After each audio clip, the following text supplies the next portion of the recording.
Mitos atau fakta? Mitos atau fakta? Selamat datang di mitos atau fakta. Silakan komen.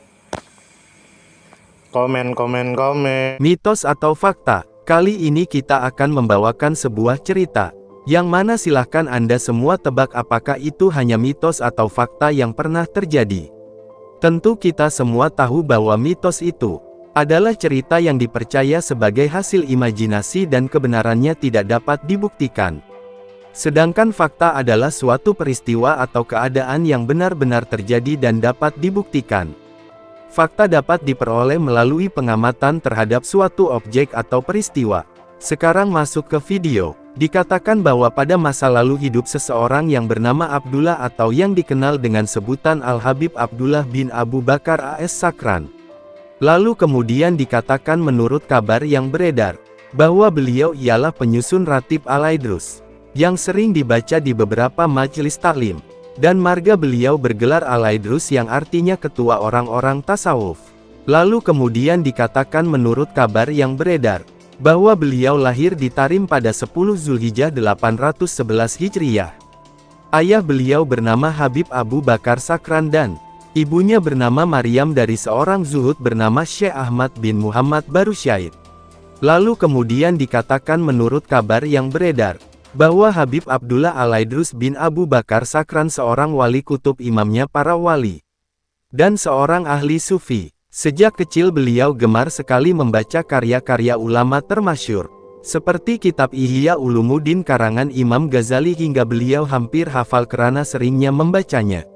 Beliau selalu tawaduk, beliau selalu duduk di atas tanah dan senantiasa sujud di tanah.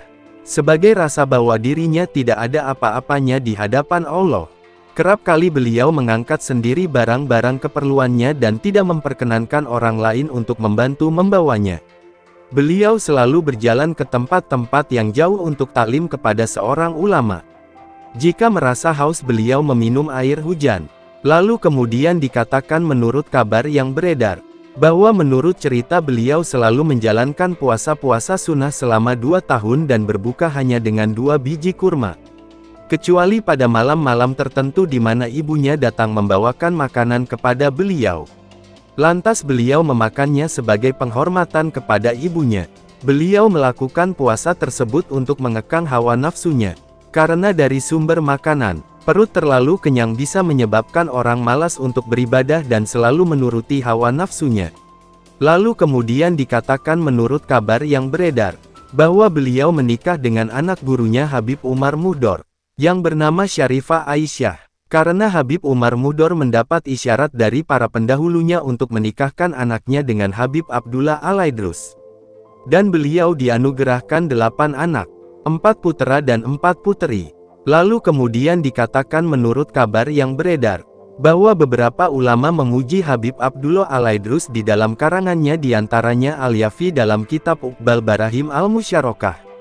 Muridnya Habib Umar bin Abdurrahman Ba'alawi dalam kitabnya Al-Hamrah mereka menceritakan tentang manakib dan kewaliaan dan karamah-karamah beliau yang terjadi sebelum dan sesudah beliau dilahirkan.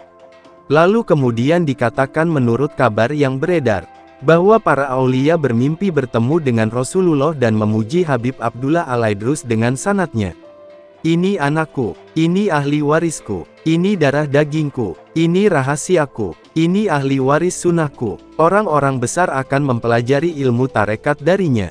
Di antara yang mengambil dan belajar tarekat dari beliau adalah Habib Ali bin Abu Bakar Sakran, Habib Umar Ba'alawi. Lalu kemudian dikatakan menurut kabar yang beredar, bahwa Habib Abdullah Al-Aidrus menghembuskan nafas yang terakhirnya pada 12 Ramadan 865 Hijriyah dalam usia 54 tahun dan dimakamkan di Tarim Hadramaut Yaman.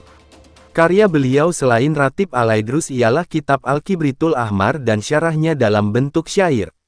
Bagaimana menurut Anda semua? Apakah cerita di atas adalah mitos dan cerita sebelum tidur atau memang fakta yang pernah terjadi? Silahkan tulis di kolom komentar. Gimana menurut Anda semua? Apakah itu mitos atau fakta? Jika mitos, silakan tulis di kolom komentar. Dan jika fakta, silakan tulis di kolom komentar.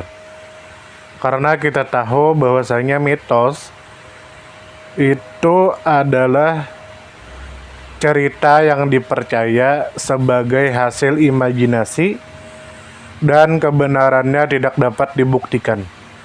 Sedangkan fakta adalah suatu peristiwa atau keadaan yang benar-benar terjadi dan dapat dibuktikan. Nah, jadi bagaimana menurut Anda semua?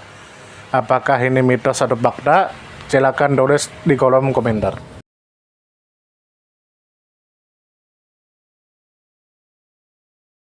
Tidur, tidur, tidur, tidur.